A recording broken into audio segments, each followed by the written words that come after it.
Oi, gente. Chegamos, suamos, cantamos, defumamos. Estamos aí. Quem é que é a primeira vez que vem aqui? Quanta gente, que isso? É festa da primeira vez? Coisa boa, sejam bem-vindos. Aqui, o Mauri muito bem disse que é uma casa universalista que tem a base na Umbanda, né? Então, a gente tem trabalhos de xamanismo aqui, a gente tem Umbanda hoje, a gente tem alguns trabalhos e a gente preza muito pela liberdade, né? Preza muito pelo respeito a cada um. E esse respeito a gente tenta trabalhar dentro de nós, porque a gente é ser humano, né? E às vezes a gente cai fora desse respeito. A gente desrespeita a pessoa que está ao nosso lado, a gente desrespeita às vezes um irmão, uma irmã, a gente desrespeita um amigo. E a gente tenta sempre voltar, vamos ao respeito, vamos se organizar para voltar ao respeito. Respeitar, começamos a primeira sessão do ano falando do respeito. Respeitar vem do latim, alguém já estudou a palavra respeito? Vem do latim, respiare, espiar de novo. Não espiar de expiação de sofrer, espiar de olhar outra vez. Né? Então, sempre que você se sentir desrespeitado ou desrespeitado, sempre que você sentiu que está julgando alguém, para um pouquinho. Opa, vou olhar de novo. Espiar novamente, né? Deixa eu olhar de novo a situação. Por que será que a pessoa procedeu desse jeito? Por que será que eu estou julgando dessa forma? Porque cada um faz o que pode, né? No final das contas. Cada um faz o que pode no momento que pode. Alguém já fez bobagem aqui? Só eu? Só eu, acho. Eu e a dona Rosa que levantou a mão. Aí também já fiz. Oi! Festa da bobagem. É? Cada um de nós, tentando acertar ou não tentando acertar, porque no momento era o que sentia de fazer, fez alguma bobagem na vida, ou algumas. Eu fiz muitas. Graças a Deus fiz muitas. Né? E cada uma das bobagens, se a gente souber olhar para essas bobagens, entre aspas, de uma forma mais respeitosa, as nossas próprias bobagens, a gente vai aprender com elas ao invés de só dizer eu fiz uma bobagem no passado. Se a gente começa a respeitar tudo que a gente fez, inclusive as coisas que não foram tão boas, e a gente percebe que quando a gente procedeu de uma forma errônea, fez com que a gente voltasse para o caminho certo. Putz, errei aqui. Né? Errei desse lado, vou voltar para cá. Então a gente precisava do erro para dar uma caminhada para esse outro lado, concordamos? Tem gente que não precisa ir lá no erro para vir para um caminho melhor. Tem gente que consegue, olha, aquilo ali de repente vai me ferrar, então eu não vou. Mas tem outras pessoas, na sua grande maioria, que vai lá botar o pé, né? Vai botar o dedinho na tomada que nem criança faz. Já viu que criança, é só falar que não pode uma coisa, ela vai lá e faz. O ser humano em todo, não é só as crianças, os adultos também têm isso muito forte. Eu vou lá botar o dedo para ver o que acontece. E se não bota, fica uma ânsia aqui dentro. Mas eu devia estar fazendo tal coisa. Eu devia ir lá fazer não sei o que. Eu devia botar o dedo na tomada naquela hora. E assim é o ser humano. Se a gente percebe o aprendizado por trás de cada coisa, e a gente percebe que toda essa magia que nos criou, o divino que nos botou aqui, que aceitou que a gente estivesse aqui, sabe exatamente como cada um é. Eu acho isso muito maravilhoso. Né? Você pode chamar de Deus, de deusa, de força universal, você pode chamar do que quiser, essa força que nos criou e nos botou aqui nesse planeta. E essa força sabe exatamente como nós somos, e sabe exatamente aonde nós ia errar para poder acertar depois. Por que eu estou dizendo isso? Porque às vezes a gente carrega uma culpa por muitos anos que não precisa. Será que os meus mentores estão vendo a burrada que eu estou fazendo agora? Os mentores até já sabiam que você ia fazer a burrada, meu anjo. Né? Já estava sabendo que ia ter a burrada. Por quê? Porque a burrada era necessária para o crescimento de alguma forma. Então, a gente carregar culpas e cobranças faz com que a gente não se respeite. A gente não consegue olhar de novo para as situações e não se respeitar, e por isso a gente fica carregando coisas por muito tempo. A gente fica pesada a vida quando a gente fica se culpando o tempo todo. Alguém já se culpou por muito tempo? Só eu.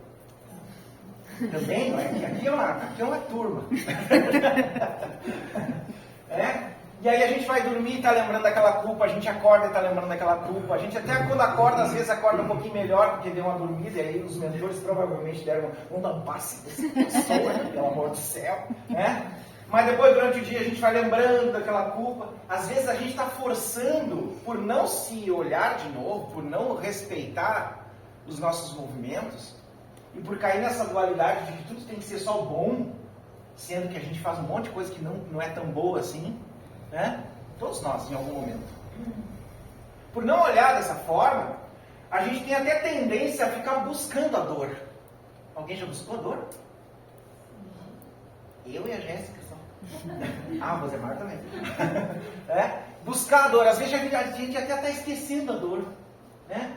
Eu estava sentindo aquela culpa, carregando aquela culpa, aí dormi, os mentores fizeram alguma coisa, ou um anjo veio, ou um orixá me abraçou, sei lá, alguma coisa aconteceu durante a noite que eu esqueci quando acordei. Aí durante o dia eu estou caminhando, eu digo, o que eu estava incomodado ontem? Aí eu vou lá falar com o Cleiton, tu lembra que eu reclamei ontem? E o Cleiton, inocentemente, tu tinha reclamado, estava tocando. É isso. Meu Deus, e a gente começa a pegar o peso de volta e botar nas costas. E aí a gente vai buscando, né? Quando a gente sofre por amor, a gente adora buscar a dor do amor de volta. É incrível como a gente gosta. Estou sofrendo de paixão. E aí aquela pessoa não me quis mais. E aí eu fico botando aquelas músicas, sabe? Aquelas músicas.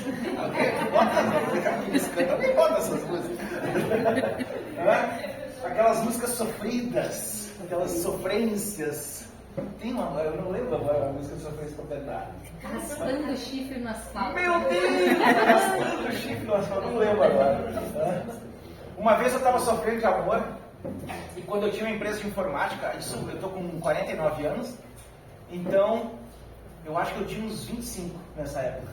E eu tinha uma empresa de informática e eu ia no Paraguai buscar coisa para burlar o sistema, né? E eu estava sofrendo por amor numa das ilhas do Paraguai, são 900 quilômetros de onde eu morava na época. 900 quilômetros no repeat, de uma música só. Era do Vitor e Léo. Lembranças de amor. Eu gravei na minha alma aquela música, exatamente porque eu fiquei 900 quilômetros daquela coisa. E a gente tem essa tendência a trazer a dor, porque a dor a gente já conhece. Então o nosso sistema cai às vezes na armadilha de se eu conheço a dor, então eu vou ficar onde eu conheço, né?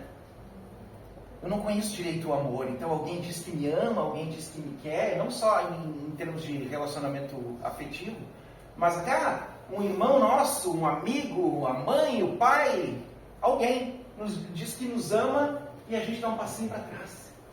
Porque a gente está tão acostumado à dor, nessas coisas emocionais, que a gente não consegue só se entregar para aquele amor, né? Então é um grande aprendizado, é uma grande busca do respeito. Eu vejo as pessoas às vezes falar, você tem que se amar mais. Mas se você não aprender a se respeitar mais, não vai conseguir se amar mais. Para que a gente se ame mais, a gente vai ter que respeitar a nossa história em primeiro lugar. Olhar para a nossa história e aquelas coisas mais difíceis, a gente olhar com uma outra visão. Buscar uma outra visão daquilo ali. Para que as coisas comecem a se encaixar e a gente começa a se amar realmente, de algum jeito. Cada um ama de um jeito. O amor é tão mágico que cada um ama de um jeito, né? E se eu perguntar para cada um aqui como é que é o amor para você, cada um vai dizer de um jeito e todo mundo está certo. Isso é muito maravilhoso. Porque cada um sentiu de um jeito, participou de um jeito do amor. Uns com algumas dores misturadas, outros com menos. Teve gente que só teve o amor de uma outra pessoa na vida, depois teve um filho, aí o amor mudou, né? Quem é que já teve filho aí? Não muda o amor? Muda o amor. A gente quer estar naquela criança assim, mais ama. Né? Naquela criança para quieta, mais ama. E aí o amor vai mudando. E a gente vai olhando. Aí eu convido hoje vocês a fazer essa busca lá para trás. De olhar situações que você via como difíceis, situações que você viveu com outras pessoas e alguns perdões não dados. E começar a respeitar isso. Ou seja, olhar novamente para que a gente compreenda, se coloque no nosso lugar daquela época, porque eu tenho uma notícia para vocês maravilhosa. Querem uma notícia?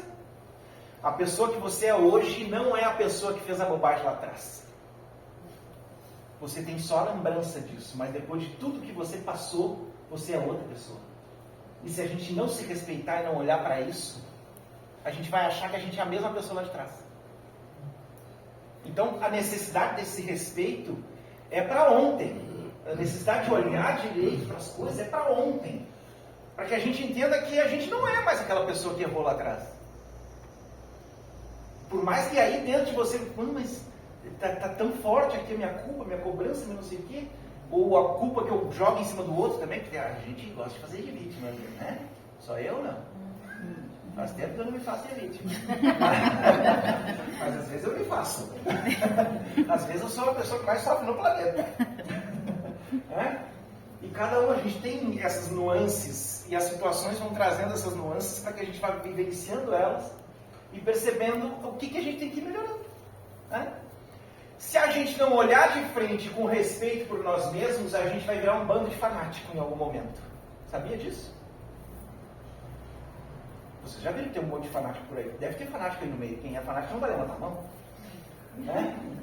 Mas o que é o fanatismo? É aquela coisa que eu boto de frente, é só aquilo ali que me serve, e em nenhum momento eu consigo olhar de novo a situação. Se a entidade diz tal coisa, diz para me pular num rio gelado no meio do inverno, eu vou lá e vou pular, sem perguntar por quê, o que está acontecendo. Eu já vi em muitos centros isso acontecer. Por quê? Porque cada entidade... Nesse momento eu estou aqui conversando com vocês, eu ou Lu? Mas tem um preto velho aqui do lado. E uma preta velha desse outro. Isso não significa que eu sou infalível. Significa que eu estou recebendo instruções para falar. Só isso. Mas eu estou falando do meu jeito. Meio misturadinho. Mas, Estou falando do meu jeito. Então, o que eu quero dizer com isso? Que eu, como ser humano, posso errar. Não posso? Porque existe uma coisa chamada intuição e mediunidade consciente. E a mediunidade consciente traz o quê? O médium participando junto. Eu já participei. Você sabe desde quando eu sou da Umbanda? Não sabem? Desde os 7. Então já faz uns 10 anos que eu estou na Umbanda. E eu já errei tanto como médium, eu já vi outros médios errarem bastante, e eu já vi muita gente que era consulente só baixar a cabeça para as orientações e não pensar. Fanatismo. Eu já vi gente em centro evangélico simplesmente seguir o que o pastor disse e não pensar. Eu já vi gente idolatrar mãe de santo e pai de santo e não pensar. Ou seja, aquele respeito que nós estávamos falando no início é necessário em todas as esferas da nossa caminhada. Se é falado alguma coisa pelas entidades, a gente pensar um pouquinho, isso tem coerência? Isso vai ser bom? Isso não vai ser bom? Onde está o ponto ali? Porque senão a gente não vai pensar sozinho. E os nossos mentores, os nossos guias, os nossos orixás, os nossos preto velhos, os nossos caboclos, eles não estão aqui para nos coordenar. Eles estão aqui para nos ajudar a caminhar.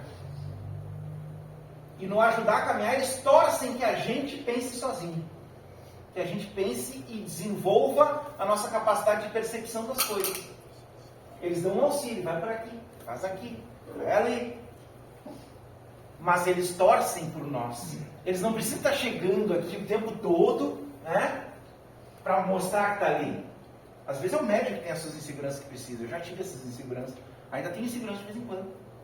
Eu aviso vocês, caso eu fique com insegurança no dia de hoje. Mas é parar e pensar, aquilo que foi dito é válido para esse momento ou não? É melhor a gente duvidar de 99 situações do que aceitar uma mentira. É melhor a gente duvidar de 99 verdades do que aceitar uma mentira. É melhor a gente repensar 99 falas que vieram até nós do que aceitar uma mentira. Estou explicando direito isso? Sim. Necessário para aqui dentro, onde vocês estão vindo hoje, para outro terreiro que vocês forem, para um centro evangélico que você for, no centro católico, no centro de candomblé, no que for. Você parar e pensar. Não, eu não estou falando duvide de tudo, eu estou falando pense a respeito. Entenderam a diferença? Pense a respeito do que está sendo dito, do que está sendo trazido. Senão a gente se enfia nos troços que não precisa. Precisa, porque se a gente se enfiou, Deus deixou e os guias deixaram, é porque a gente tinha que viver aquilo ali para sair uma hora daquele troço. Mas se a gente já tem consciência de analisar as situações, fica mais fácil da gente não ser fanático nesse processo todo. Uma vez eu entrei em crise. Quer que eu conte a crise? Vou contar a crise. Uma vez eu entrei em crise. Eu estava lá em Camaquã, estava trabalhando lá em Camaquã, e eu sou médio consciente, né? Então o Preto Velho está falando por mim, mas eu estou participando ali. E aí, Pai Benedito, uma senhora, uma moça, parou na frente dele e falou, não lembro exatamente as palavras, mas falou que tinha perdido o marido, que a coisa estava difícil, que agora estavam passando fome, estavam não sei o quê. Tá, tudo bem. Aí deu um passo, sei lá, fez alguma coisa. E a moça foi em frente. E eu esqueci disso, porque eu não fico lembrando de cada um, né? É aquele momento que eu estou consciente, depois eu não fico pensando, o que foi dito ontem. Isso aí apaga tudo e vai em frente. E aí chegou depois de um tempo um rapaz que estava sofrendo por amor, porque a esposa tinha largado ele. A moça perdeu o marido tinha morrido. E esse rapaz, a namorada largou ele, a esposa largou ele, e ele estava sofrendo por amor. E o pai, aí é que eu tive minhas crises, quer ver minhas crises? Agora é agora. O pai me disse assim para ele: compra uma cesta básica e dá para uma família que está precisando. Falou assim. Tem coerência, né? Porque uma família que está precisando receber uma cesta básica é uma coisa legal, não é nada que vai prejudicar ninguém. É uma cesta básica que vai, né? Tudo bem, aí tá, né? Foi. Depois de umas 3 sessões, aquele rapaz voltou feliz da vida. A cesta básica que ele pegou, ele foi parar lá na casa da moça, que estava passando dificuldades financeiras, inclusive, porque tinha perdido o marido. E lá eles se conheceram e no fim eles estavam namorando, depois de 3 semanas. Ou seja, existem as magias, as coisas mágicas dentro da Umbanda e dentro de qualquer religião. Mas a gente tem que estar percebendo, né? Eu não tinha controle disso, controle dessa cesta básica vai para onde, vai para lá, por que o Pai Benedito disse isso, eu não tinha esse, né? Mas era uma coisa normal, alguém ganhar uma cesta básica. As magias existem, só que a gente, como ser humano, tem tendência a transformar tudo em magia na nossa ilusão. É aí que vem o problema. Existem muitas magias, muitas coisas incríveis que eu já vi. E muitos que estão aqui, vocês aqui já viram também, vocês que estão atrás de mim também, alguns aí no meio já viram muita coisa incrível acontecer. Mas quando o ser humano cria da sua cabeça o incrível, vira fanatismo.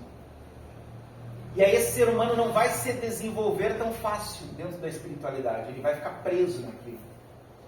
Xamanismo tem que ser só assim, Umbanda tem que ser só assado. Né? A própria Umbanda veio trazer 100 livros. Né? Hoje em dia já tem livros de Umbanda, mas lá no início ela veio 100 livros. Por quê? Porque era para ser de boca em boca. O Cleiton me falar como é que era um rito, e eu entender do meu jeito, e eu fazer o meu rito do meu jeito. E é claro que aquele telefone sem fio vai fazer com que muitos tipos de ritos aconteçam de uma mesma coisa. Né? Se a gente bota na cabeça Umbanda é só assim, a gente não percebe que tem muitas Umbandas e muitas formas das coisas acontecerem. E aí, aquela análise que a gente tem que fazer se transforma em julgamento. Ou seja, se eu não julgo nada, se eu não penso nada, se eu não analiso nada, eu vou para o fanatismo. Ok? E se eu fico julgando os formatos das coisas, eu não vou deixar com que essa magia me abrace. Olha que louco. Onde é que a gente se enfiou? Né? Então, o meio do caminho é o grande ponto. O meio disso tudo. Fazer uma análise, se entregar para o espiritual, perceber que cada lugar tem o seu jeito, perceber que cada movimento tem uma egrégora ligada. Vocês estão vindo aqui no Instituto Pai Benedito, porque a egrégora do Pai Benedito também está ligada a vocês. Porque os médios que estão aqui também estão ligados a vocês. Vocês vão em outro lugar porque a egrégora está ligada também a vocês. E tudo isso é o crescimento do ser humano. É em teia. Sabe, em teia? Aqui é um ser humano, aqui é outro, aqui é outro, aqui é outro. A gente está tudo ligado na mesma coisa e está tudo crescendo junto. Então, quando eu estou falando de fanatismo aqui, ou quando eu estou falando de julgamento excessivo e falta de respeito consigo mesmo, É porque a nossa egrégora toda precisa trabalhar isso. Egrégora quem está aqui, egrégora quem está aqui. Precisa trabalhar isso dentro de si, para melhorar o seu caminhar na espiritualidade. Senão, qualquer pessoa que tiver num ponto de destaque, por exemplo, nesse momento eu estou num ponto de destaque, não estou? Não é eu que estou falando? Eu estou falando, estou num ponto de destaque. Qualquer pessoa vai ser idolatrada. E a partir do momento que for idolatrada, essa pessoa é ser humano, pode errar. Quantas vezes a gente já idolatrou alguém, porque nós idolatramos, porque a gente não percebeu, e esse alguém errou? Muitas. Alguém já idolatrou e a pessoa errou? Errou por quê? Sabe por que errou? Porque é ser humano. O ser humano está aqui na Terra para isso. Para errar e acertar. Né? Lá no xamanismo também acontece isso também.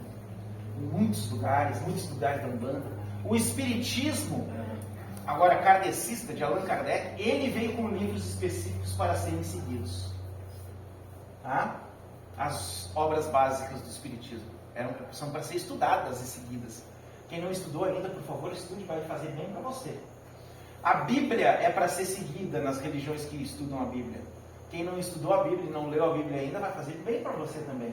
Tá? A Umbanda é passar de boca em boca.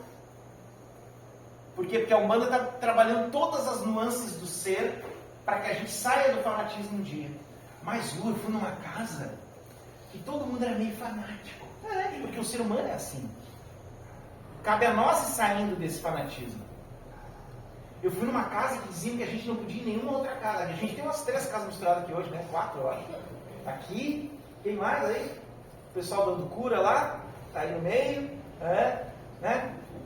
A gente tá todo mundo misturado aqui hoje. Mas antigamente, muitos dirigentes de casas de Umbanda, eles sempre espíritam, você não pode ir em outro lugar. Porque senão a egrégora vai me abandonar. Eu fico até imaginando os mentores pensando. Né? O Pedro vai indo embora. Vai Benedito indo embora. Por que o Bar Benedito não vem mais? Ah, porque eu fui em outra casa. Ainda é os dirigentes tentando segurar as pessoas, com medo de perdê-las. É um medo da própria pessoa. Que vai passar de dirigente para dirigente. Né? Nós aqui não temos esse medo. A gente quer mais é que todo mundo desperte. Todo mundo vá onde quiser, abra suas casas. A gente tiver umas 70 casas, tudo reunido aqui, a gente vai fazer festa. Né? Não que a gente seja perfeito, mas a gente já passou em tantas casas que tinha prisão, que a gente, quando chegou no Pai Bonito, disse, chega, né? Não vamos fazer tudo igual que já foi nos outros lugares. Vamos fazer diferente? Vamos. Vamos respeitar as pessoas? Vamos. Vamos respeitar a liberdade de cada um? Vamos. Vamos torcer para as pessoas se desenvolver? Vamos. A gente tem os nossos erros, a gente não acerta sempre. Alguém já errou isso essa semana? Alguém já errou essa semana? A gente não acerta sempre, mas a gente tem esse primordial de buscar com que cada um tenha a sua liberdade de sentir e ir aonde necessitar. O que a gente veio trazer aqui hoje é que você se respeite, e se respeitando você não fique se prendendo nas coisas. Quando a gente se respeita, a gente não precisa mais entrar para dentro da prisão. Porque a própria espiritualidade superior, ela busca com que um dia a gente pense sozinho. A gente ainda tem algumas nuances de não conseguir pensar totalmente sozinho. Sabe aquelas dúvidas que a gente tem que perguntar para um amigo, tem que perguntar para a mãe, tem que perguntar para o pai.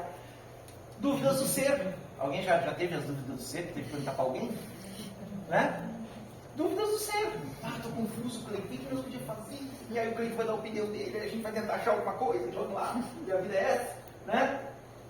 E isso é do ser humano. O ser humano está em crescimento. A partir do momento que ele está em crescimento, ele está vivendo coisas que vão trazer dúvidas, é óbvio. Quanto mais você perguntar, seja para entidade, seja para amigos, seja para parentes, seja para quem for, e depois você voltar para você para analisar o que foi dito, melhor para você.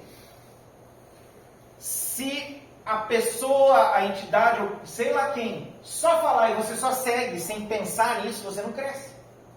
Às vezes a pessoa está falando uma coisa boa. Deu um caminho bom pra gente. Eu não estou falando que o fanatismo é totalmente nos leva só para caminho ruim. Às vezes a gente segue de cabeça um troço e foi direcionado para um caminho bom, foi um caminho bom. Mas se a gente não pensou, a gente não cresceu nesse caminho. Fiquei direito isso aí? Então, bom ou ruim, o respeito. primeiro. Aqui. Porque a partir do momento que não tem respeito, vai ter um falatório. Já viram que tem lugares que faz fofoca? Que é uma maravilha. Alguém já foi? Que é uma maravilha. Faz fofoca, né? Mas fizeram fofoca? Quem é a fofoqueira do meu? Só eu? É? Então, por que tem o falatório? Porque começam essas dúvidas. Só tem falatório porque alguém tinha um fanatismo escondido ali dentro de si. Se não tem fanatismo escondido, não tem falatório. Porque se eu... Carol, não entendi o que foi dito. Aí eu vou falar diretamente com a Carol que eu não entendi o que foi dito. E ela vai explicar, foi isso, isso, isso. Ou ela vai dizer, não sei, era com a minha entidade. Então, quando vim tua entidade, eu vou lá e pergunto. Fica claro, né, a gente poder perguntar. Existem lugares que a gente não pode nem perguntar o que foi dito. Se a gente pode perguntar, não tem por que ter fofoca. Porque se eu não posso perguntar sobre o que foi dito lá com a Carol, eu vou chegar... Como é que é o teu nome? Eu vou chegar para Elisandra. Elisandra, eu acho que o que ela disse estava errado. E aí eu já vou dizer do meu jeito, né? Ela disse, caminhe com amor. Porque ela disse, caminhe de chinelos apertados para o amor. Será que é alguém que vai me amar? Porque aí eu já estou mudando lá. Aí a Elisandra também não está... É que nem eu. E aí vai lá e falar com outra pessoa. E vira fofoca. Então, a partir do momento que a gente pode pensar, que a gente pode se respeitar e que a gente pode falar diretamente com as pessoas, eu não estou falando só de cunho espiritual e de casas espirituais, estou dizendo lá dentro da nossa família, tem as fofocas de fim de ano, então, não tem fim de ano agora, tem as fofocas. Sempre tem alguém falando de alguém nas famílias. Por quê? Porque não tem sinceridade e respeito. Tem, olha lá quem está ali. Falei de Camacuã agora há pouco. Saudade. Sinceridade e respeito.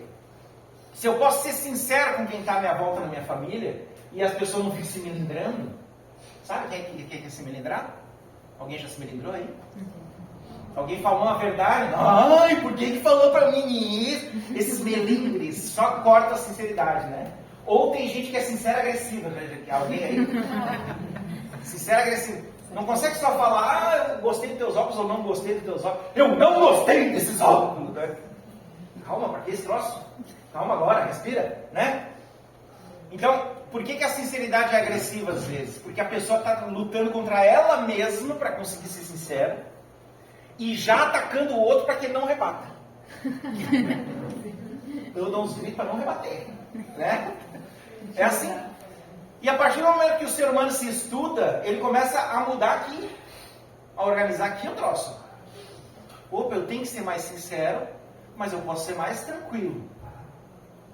Eu ser sincero também vai fazer com que eu não precise fazer fofoca, porque eu vou lá e falo direto para a pessoa que tem que falar. E aí as coisas vão se ajeitando. Nas casas espíritas, nas nossas casas familiares, na nossa vida, lá fora, lá dentro, onde for. Com os nossos amigos, nossos cônjuges. Já viu? Ah, não vou falar isso. Não falarei. Mas já viu? Vou falar um pouquinho. Já viu que tem gente que dorme com outra gente na mesma casa e é mais amigo do melhor amigo ou da melhor amiga do que da pessoa que dorme com você? Expliquei direito isso aí? Não. A gente tem que ajeitar esse troço. Porque está dormindo com a pessoa. Aí o seu melhor amigo sabe tudo de você. A pessoa que dorme com você não sabe. É de pensar, né? Não que você tenha que dizer tudo para a pessoa que dorme com você. Eu acho que você tem a sua individualidade. Mas se você tiver que esconder alguma coisa da pessoa que dorme com você, aí ali tem um problema. Né? Por exemplo, agora eu estou mais quietinho, só quero ficar mais quietinho. Não tem um porquê, não tem um monte de coisa para me falar, não tem nada, só quero ficar mais quietinho. Se a outra pessoa me respeita, eu posso falar, eu vou ficar mais quietinho um pouquinho. Mas quanta gente tem medo de falar que vai ficar mais quietinho? Como assim vai ficar mais quietinho? Eu fiz alguma coisa para ti? Eu te incomodei? O que é que está acontecendo aqui? Que vai ficar mais quietinho? Ou seja, a pessoa não vai ficar quietinha? Se a pessoa morar sozinha, ela podia ficar quietinha? Ou seja, se eu casei, então, quietinho nunca mais. Acabou quietinho. É engraçado, mas é de se pensar, né? Tem uns casais até melhor da cabeça. Calma, respira, dá um abraço. Vai dar tudo certo na vida. Tá? Mas é de rever. A gente quer ter... A gente tem aquela coisa da Disney, que quer achar o amor da nossa vida e viver feliz para sempre, não tem isso? Né? Mas como é que nós vamos viver feliz para sempre se a gente não deixa a pessoa ser ela e a gente não é a gente? Como? E essas coisas da Disney, infelizmente, nos ferram. Porque a gente é ensinado desde criança a buscar o final e não entende que o durante não é sempre perfeito. O durante não é sempre perfeito. Quem é que já casou aí na vida? Tem um monte de gente que já casou na vida. E já namorou e já teve uns perrengues. É? Não é sempre aquela coisa, achei o amor da minha vida. Achei a Rosane, Rosane? Amor da minha vida, Rosane. Encontrei a Rosane hoje, vou casar com a Rosane. E aí depois dali é sempre 100% feliz? Não, porque cada um tem um jeito. Só que, a partir do momento que nós estamos com a pessoa, a gente pode fazer com que estar com essa pessoa na mesma casa seja alguma coisa mais tranquila, se tiver respeito. Se um tiver respeito pelo outro. Se alguém puder falar, hoje eu preciso ficar mais quieto, sem brotar as inseguranças naquele outro ali, né? Porque a partir do momento que a gente não se ama, a gente não se respeita, a gente não presta atenção em nós, o que vai acontecer? Sempre que o outro quiser ficar mais quieto, vai brotar insegurança aqui. Tá aqui mais quieto por quê? Alguém cantou ela? E ela quer ficar mais quieta? É isso? Foi isso que aconteceu? Alguém está dando em cima dela? Ela não me quer mais? Ela não me ama? Ou ele não me ama? Ou sei lá o quê? É umas loucuradas que a gente se enfia. Né? Que não precisa. Você gosta de uma pessoa? Você está morando com a pessoa ou está para morar com a pessoa? Olha para a pessoa como ela é e não como você gostaria que ela fosse. Quer que eu repita essa frase? Foi a Brincadeira que falou. Olha como ela é. Como é essa pessoa? Eu vou ficar com essa pessoa, então como é que ela é? Pronto. E a gente tem que tentar ao máximo ser verdadeiro. Não é verdadeiro de contar todas as verdades. Verdadeiro é ser do jeito que você é. Porque a outra pessoa está tentando lhe respeitar do jeito que você é, mas você não está sendo você. Aí eu estou respeitando o que no final dos contos? Se você não está sendo você, quem é que eu estou respeitando? Já viram isso? Que loucura? Onde a gente se enfia? Então, a gente comete um estelionato afetivo. A gente vende, assim que a gente conheceu alguém, a gente vende um visual, uma coisa para a pessoa, e depois quando vai para as verdas, como falava, né? Aí o que acontece? A gente se transforma em outro. Eu casei com esse demônio. As letras miúdas. Eu casei com esse demônio. Aí fica fácil, né? Ficar procurando obsessor. Deve ter um obsessor com ele, que ele tá assim. Deve ser um obsessor com ela, que ela tá assado, que ela não sei o que. Né? Fica fácil para culpar os obsessores, culpar o demônio, culpar tudo que é coisa. E no fim é só a gente parar um pouquinho e quanto mais verdadeiro você for, mais você vai dar a opção de escolha para o outro. Será que é esse tipo que eu quero? E muitas vezes é. Porque o personagem que a gente faz é muito pior do que a nossa verdade. Quer que eu repita essa frase? O personagem que a gente cria para vender alguma coisa para os outros é muito pior do que a nossa verdade, que nós verdadeiramente. Como a gente não se respeita, voltando ao início da palestra, como a gente não se respeita, a gente não consegue se amar. Como a gente não se ama, a gente tenta criar ilusoriamente alguma coisa amável, que não é nós, e vende isso para as pessoas. Já viram isso? Então, quanto mais espontaneidade, quanto mais respeito, quanto mais análise da vida, quanto mais percepção das coisas, melhor de viver. Ok? E hoje, está terminando a palestra, eu acho. Que quanto tempo já foi? 80 minutos. Não. E hoje, quando a gente veio aqui, iniciando a nossa Umbanda, vai lá nos Preto Velho, só abre o coração. Deixa eles limpar o que tiver que limpar. Bota na cabeça, putz, eu quero ser mais verdadeiro e eu quero respeitar mais as pessoas que estão à nossa volta. Não estou falando só de relacionamentos afetivos sexuais. Estou falando também todos os familiares. Respeitar como é a pessoa. Ah, aquela pessoa daquele jeito. Pronto, vamos lá. Né? Esse respeito vai voltar para você. Em determinado momento isso vai crescer. E crescendo, você vai aprender a se amar mais. Você e eu, porque eu estou no mesmo barco. Né? Então, dia do amor hoje. Dia 25. Né? Do amor próprio. Do amor por nós mesmos. Tenha uma boa sessão. Tenta manter o silêncio. Quem é que é muita galera aí? Tenta manter. Ou fala baixinho, mas já vai se concentrando no que você quer para você hoje. Ok? Combinado? Foi um prazer estar com você. Bom trabalho a todos.